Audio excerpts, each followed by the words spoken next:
அர்ஜுனா ராமநாதன் இருக்கார் இல்லையா, அவர் தன்னுடைய தாய் தந்தையாக யாரை சொல்லியிருக்காரு அப்படின்னா ராஜபக்சேவும் நமல் ராஜபக்சேவும். நமல் ராஜபக்சே என் தாய் தந்தை போன்றவர்னு சொல்ற ஒருத்தர் சீமானவர்களை புகழ்ந்தாத்தான் அது பிரச்சனை. ஒரு மாசத்துக்கு முன்னாடி ஒரு 20 நாள் இருக்கும், 20 நாளைக்கு முன்னாடி ஒரு இட பிரச்சனை, எங்க யாழ்ப்பாணத்தை ஒரு இட பிரச்சனையில இந்த அர்ஜுன ராமநாதன் ஒரு பெண்ணை நோக்கி துப்பாக்கி தூக்கி காட்டுறாரு. உன்னை சுட்டு போடுவ நாயே அப்படிங்கிறார், சுடுவ நாயே அப்படிங்கிறாரு.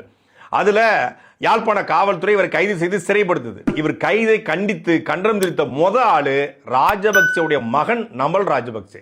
வெளியே வந்த உடனே நமல் ராஜபக்சே என் தாய் தந்தை போன்றவன் ஒருத்தன் சொல்றான். அர்ஜுனா ராமநாதன் பொருட்களை பேருக்கு ராமநாதன், அந்த ராமநாதன் யாழ்ப்பாணத்துல ஒரு கான்ஸ்டபிள், அந்த கான்ஸ்டபிள் தேச துரோகம் செய்தார் என்று புலிகளால் தண்டிக்கப்பட்டவர். புலிகளால் தண்டிக்கப்பட்டவருடைய மகன் தமிழீழத்திற்கும் தமிழ் தேசியத்திற்கும் புலிகளுக்கும் அமைப்புக்கும் தலைவனுக்கும் உண்மையா இருப்பானா?